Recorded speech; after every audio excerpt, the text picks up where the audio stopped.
तर मग या मालिकेच्या सध्याच्या ट्रॅकमध्ये एक नवे वळण आल्याचे पाहायला मिळते. सुभेदारांच्या घरात सर्वत्र सुखासुखी चालू असताना प्रिया शांत कशी काय बसू शकते?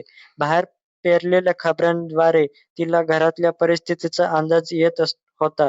त्यामुळे तिची आतल्या आत खदखद चालू होते. आधीच सायलीने आणि अर्जुनने आपल्या प्लॅनवर पाणी पेरल्यामुळे तिचा राग उसळलेला अशातच तिच्यासोबतच सायलीसुद्धा गरोदर आहे. हे समजल्यावर तिचा जळकुटेपणा आणखी वाढला. गेल्या काही मध्ये सायली अर्जुनने मिळून महिपत, नागराज, प्रिया यांना जेलबंद केलंच. पण याशिवाय सचिनचा हे खरा चेहरा जगासमोर आणला. त्यामुळे उत्तम जावई असल्याचे सोंग त्याचं उघडं पडलं.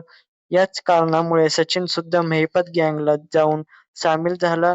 मग सुरू झाला खेळ तो सायली अर्जुनला पुन्हा एकदा संकटात ढकलण्याचा.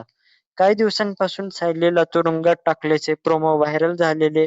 या सायलीने जेव्हापासून मधुभाऊंचा आश्रमाचा कारभार सांभाळायला घेतला, तेव्हापासूनच प्रियाने एक नवीन कट सुरू केलेला. आश्रमातल्या मुलींची तस्करी करून त्यांचं खापर सायलीवर फोडायचं आणि तिला आपल्यासारखाच तुरुंगवास करायला लावायचा. सायली गरोदर असल्यामुळे बाहेरच्या कुरघोडींवर सध्या कोणाचे फारसे लक्ष नसते.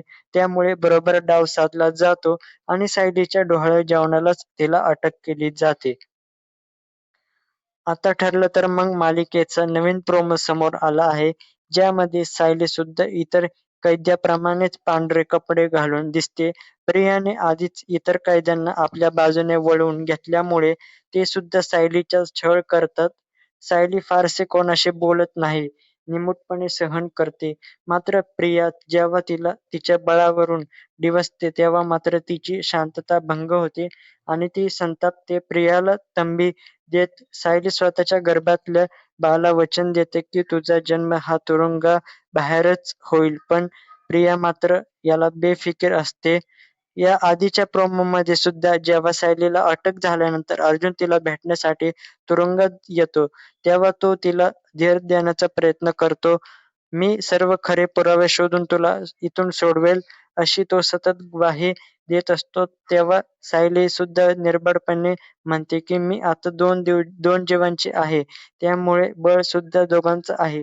तिला अर्जुनवर आणि तिच्या वकिलीवर पूर्णपणे विश्वास असल्यामुळे तो तिला बाहेर काढेलच हे ठाऊक असतं. पण आता ते कशाप्रकारे होईल हे पाहणे उत्सुकतेचं ठरणार आहे. याशिवाय स्मिथची काळजी घेण्यासाठी सायलीने श्वेताला सुद्धा घरातच आणून ठेवले. त्यामुळे तो सुद्धा एक धोका वाढला आहे, ज्यापासून सर्व सुभेदार अनभिज्ञ आहेत. त्यामुळे अर्जुन सायलीला तुरुंगातून निर्दोष कसं मुक्त करणार? साळसूदपणाचा आव आणून फिरणाऱ्या श्वेताचा चेहरा कसा समोर येणार? तसेच तुरुंगात प्रियाच्या गर्भात वाढणाऱ्या बाळाचं भविष्य काय असणार हे येत्या एपिसोडमध्ये पाहायला मिळेल. ठरलं तर मग ही मालिका स्टार प्रवाहावर सायंकाळी 8:30 वाजता पाहायला मिळते. अर्जुन आणि सायलीच्या पुढील कथानकाबाबत तुमच्या अपेक्षा काय आहेत? आम्हाला कमेंटमध्ये नक्की सांगा आणि या व्हिडिओला शेअर करा आणि लाईक करा आणि आपल्या चॅनलला सबस्क्राईब करा.